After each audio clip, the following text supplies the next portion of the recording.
इस वक्त पाकिस्तानी मार्केट में तेजी से नॉन पीटीए मोबाइल्स की खरीदारी का रुझान बढ़ रहा है। नॉन पीटीए और पीटीए मोबाइल में क्या फर्क है, इससे पहले हम पीटीए को जानते हैं। पीटीए यानी पाकिस्तानी टेलीकम्युनिकेशन अथॉरिटी। इसको 1996 में कम्युनिकेशन को रेगुलेट करने के लिए बनाया गया था। इसका काम टेलीकॉम कंपनियों को लाइसेंस जारी करना, इसके सार्फिन के हकूक के तहफ़्फ़ुज़ का ख्याल रखना और ऑनलाइन वेबसाइट पर गैर इखलाकी मवाद की रोकथाम करना है। लेकिन आखिर क्या वजह है कि नॉन पीटीए मोबाइल्स की खरीदो फरोख्त में तेजी से इजाफा हो रहा है? आइए इसकी वजूहात जानते हैं।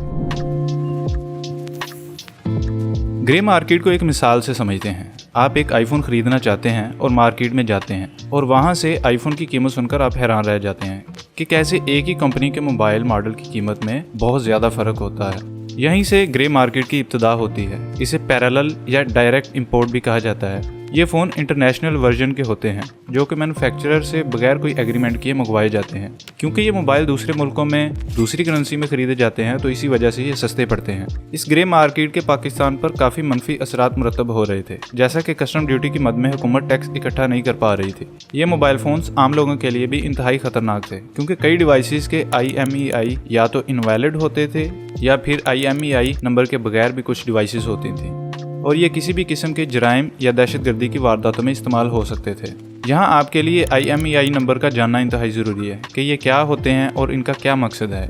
IMEI यानी international mobile equipment identity number mobile का 15 हिस्सों पर मुश्तमिल एक नंबर होता है जो डिवाइस को ट्रैक करने, इसकी पहचान करने, वारंटी या रेगुलेटरी मकासद के लिए इस्तेमाल होता है। मोबाइलों के सस्ता होने की वजह से इंडस्ट्री में गैर मुनसिफाना मुकाबले की फिजा पैदा हो गई, क्योंकि कीमतों में वाज़े फ़र्क था, जिसकी वजह से इंपोर्टेड मोबाइल हाथों हाथ बिक जाते थे और मुल्की खजाने को नुकसान पहुंच रहा था। ग्रे मार्केट पर काबू पाने के लिए पीटीए मैदान में आ जाता है। काबू पाने के लिए पीटीए DIRBS सिस्टम यानी device identification, registration and blocking system बनाता है। 2015 में पॉलिसी जारी की जाती है, 2016 में इस पर काम होता है और 2017 में इसकी रेगुलेशन के हवाले से नोटिफाई कर दिया जाता है, जबकि इसकी मुहिम का आगाज 2018 में शुरू किया गया। 10 मई 2018 को पीटीए की जानिब से बाकायदा तौर पर DIRBS सिस्टम लॉन्च कर दिया जाता है, जिसमें सारिफ ऐप या SMS भेजकर अपने मोबाइल की तस्दीक कर सकता था। 11 मई 2018 को पीटीए की जानिब से पहला इश्तिहार जारी किया जाता है, जिसमें लिखा होता है कि सिर्फ ऐसे मोबाइल ही खरीदें जो पीटीए की जानिब से अप्रूव किए गए हैं।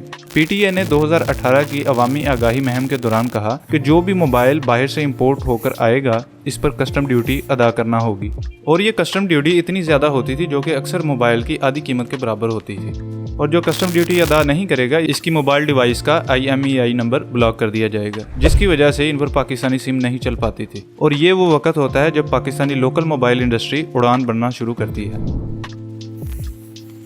कस्टम ड्यूटी आयद होने की वजह से पाकिस्तानी मोबाइल इंडस्ट्री में फेयर कंपटीशन की फिजा पैदा हो जाती है। पहले जो मोबाइल्स बाहर से किसी भी तरह इंपोर्ट या स्मगल होकर आ रहे थे, इन पर काफ़ी हद तक काबू पा लिया गया था, जिसके नतीजे में जब मोबाइल मैन्युफैक्चरर्स ने पाकिस्तानी मोबाइल मार्केट को हाथ से जाते देखा तो उन्होंने पाकिस्तान में ही मैन्युफैक्चरिंग यूनिट बनाना शुरू कर दिए, जिसके बायस 2019 में 11.7 मिलियन मोबाइल डिवाइसेस पाकिस्तान में तैयार की गईं। 2018 में 3000 जॉब्स पैदा हुई, जबकि 2019 में 8000 लोगों को जॉब्स मिली। 14 अगस्त 2021 को 5500 यूनिट पर मुश्तमिल पहला ऑर्डर UAE को भेजा, जिस पर मैन्युफैक्चर्ड इन पाकिस्तान का टैग लगा हुआ था। पाकिस्तान दुनिया को मोबाइल एक्सपोर्ट कर रहा था, लेकिन फिर अचानक ऐसा क्या हुआ कि लोकल इंडस्ट्री बंद होना शुरू हो गई और लोगों ने नॉन पीटीए मोबाइल खरीदना शुरू कर दिए। इस वक्त अमेरिकी डॉलर जितना सर्कुलेशन में है, इसका 40% कोरोना के दिनों में प्रिंट किया गया था, जिसकी वजह से माशी माहिरीन ने इस वक्त महंगाई के तूफान की पेशगोई करना शुरू कर दी थी। क्योंकि अफराते ज़र से चीज़ों की पैदावार में इजाफा नहीं होता बल्कि पैसे की सप्लाई बढ़ जाती है और इसी वजह से महंगाई का आगाज़ होता है। यही वजह थी कि अमेरिका में भी महंगाई बढ़ना शुरू हो चुकी थी। अब महंगाई को रोकने के लिए मरकजी बैंक शरह सूद में इजाफा करता है ताकि पैसे की सप्लाई को कम किया जा सके, जिससे महंगाई पर कंट्रोल हासिल करने में मदद मिलती है।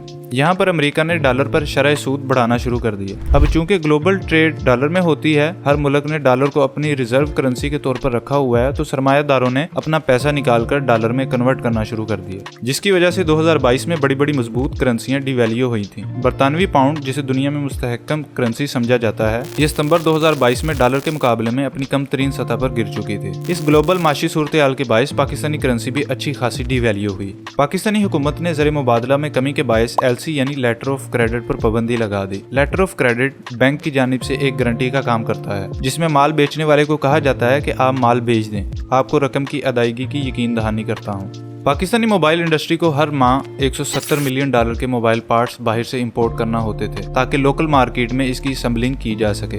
LC पर पाबंदी लगने की वजह से लोकल इंडस्ट्री को बर वक्त खाम माल की दस्तयाबी ना हो सकी, जिसकी वजह से 30 के करीब मोबाइल मैन्युफैक्चरर्स ने पाकिस्तान में प्रोडक्शन बंद कर दी। लोकल प्रोडक्शन बंद होने की वजह से मुकामी तौर पर तैयार होने वाले मोबाइल महंगे हो चुके थे, जबकि दूसरी जानिब नॉन PTA मोबाइल जिन पर कस्टम ड्यूटी अदा नहीं की जाती वो सस्ते होने की वजह से लोगों का इसकी जानिब रुझान बढ़ गया है। नॉन PTA मोबाइल की ज्यादा खरीदारी की वजूहात में डॉलर का बहुत ज्यादा महंगा होना और मईशत को मजबूत करने के लिए PTA टैक्स को बहुत ज्यादा बढ़ाना भी शामिल है, और इसका नुकसान भी गवर्नमेंट को ही हो रहा है, क्योंकि नॉन PTA मोबाइल जो लोग खरीद रहे हैं इस पे कस्टम ड्यूटी अदा नहीं हुई और इसकी खरीदारी में इजाफे की वजह से मुल्क नुकसान में जा रहा है।